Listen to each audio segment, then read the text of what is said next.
જય શ્રી કૃષ્ણ. મારી ચેનલમાં આપ સૌનું હાર્દિક સ્વાગત છે.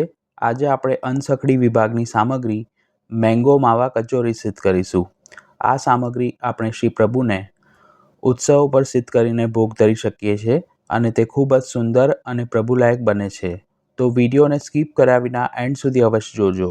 સૌ પ્રથમ કચોરીનું બહારનું પડ તૈયાર કરવા માટે મેં 1 કપ અથવા તો 100 ગ્રામ ચાળેલો મેંદો લીધો છે. તેમાં મોણ માટે 2 ટેબલસ્પૂન પીગાળેલું ઘી કરી મેંદો બિલકુલ પણ કોરો ન રહે તેમ તેને હાથ વડે સરખી રીતે મોઈ લઈશું. તમે અડધો કપ મેંદો અને અડધો કપ ઘઉંનો લોટ એ રીતે પણ માપ રાખી શકો છો અને એકલા ઘઉંના લોટનો ઉપયોગ કરવો હોય તો તેમાં 2 ચમચી જેટલો રવો પધરાવો, જેથી બહારનું પડ સરસ ક્રિસ્પી બનશે.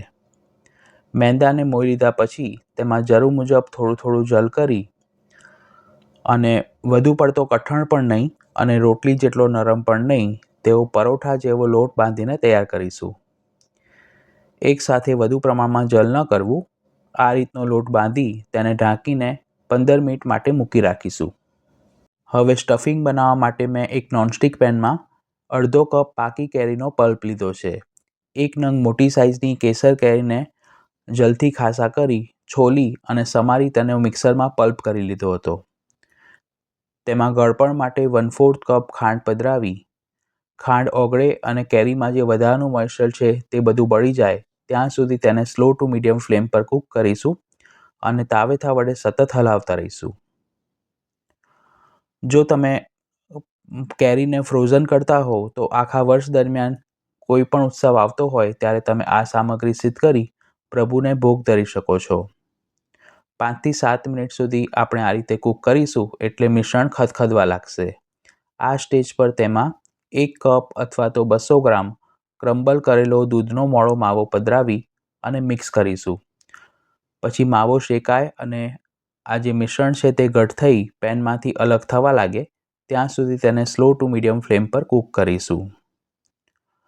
આ સ્ટફિંગને બનાવવામાં આશરે 10 મિનિટ જેટલો સમય લાગે છે.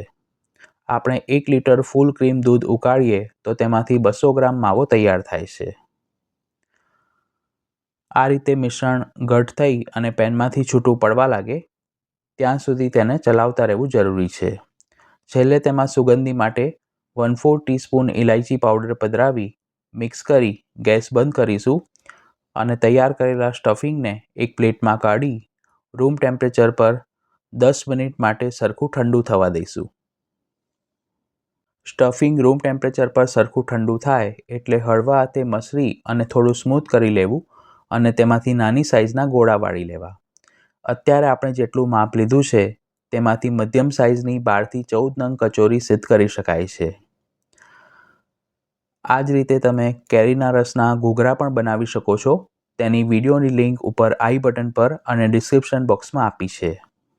15 મિનિટ બાદ હવે મેંદાની કણક સરસ પલળીને સેટ થઈ ગઈ છે. હળવા હાથે કેળવી અને તેને સ્મૂથ કરી લેવી અને તેમાંથી મધ્યમ સાઇઝના લુઆ બનાવવા. જ્યારે પણ આપણે કોઈ પણ પ્રકારની કચોરી કે ઘૂઘરા બનાવતા હોઈએ ત્યારે તેનો લોટ બાંધવામાં ખાસ સાવધાની રાખવી.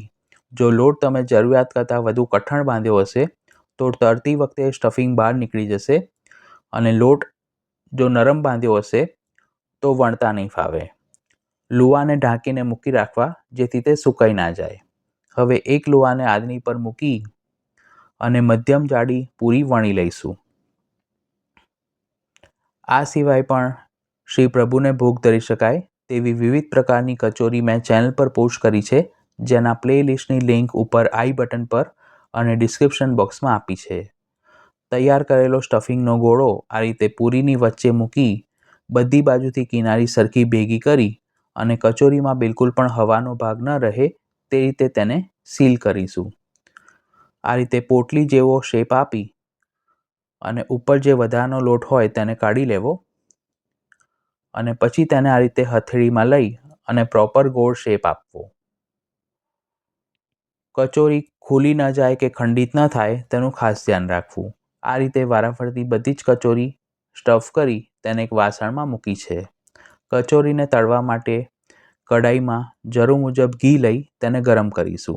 ઘી મધ્યમ ગરમ થાય એટલે 5 થી 6 કચોરીને આપણે એકવારમાં તળી શકીએ છીએ. નીચેની બાજુથી થોડી સોનેરી રંગની થાય ત્યાં સુધી ચમચી વડે આ રીતે ગરમ ઘીની ધાર તેના ઉપર કરતા જવું, જેથી બધી બાજુથી એક સરખી તળાય અને અંદરથી પણ બિલકુલ કાચી ના રહે. તળતી વખતે ગેસની ફ્લેમ સ્લો ટુ મીડિયમ રાખવી અને ઘીનું ટેમ્પરેચર પણ મીડિયમ હોવું જોઈએ. આ અનસખડી વિભાગની સામગ્રી છે, એટલે તળવામાં તથા મોણમાં ઘીનો જ ઉપયોગ કરવો. આ રીતે થોડી વારે તેને ફેરવતા રહેવું. બધી બાજુથી સરસ લાઇટ ગોલ્ડન બ્રાઉન રંગની અને ક્રિસ્પી થાય ત્યાં સુધી તેને તળી લેવી. એકવાર કચોરીને તળવામાં આશરે 5 થી 6 મિનિટનો સમય લાગે છે. કચોરીને એક પ્લેટમાં કાઢી તે રૂમ ટેમ્પરેચર પર ઠંડી થાય ત્યારબાદ આપણે શ્રી પ્રભુને ભોગ ધરી શકીએ છીએ. તો હવે કચોરી પૂનમ પણ આવી રહી છે, તો તેમાં પણ તમે આ રીતે સામગ્રી સિદ્ધ કરી શ્રી પ્રભુને ભોગ ધરી શકો છો. સામગ્રીની રીત પસંદ આવી હોય તો વિડીયોને લાઇક અને શેર કરવાનું ન ભૂલશો. ચેનલને સબસ્ક્રાઇબ કરી બેલ આઇકોન પર ક્લિક કરજો. ધન્યવાદ.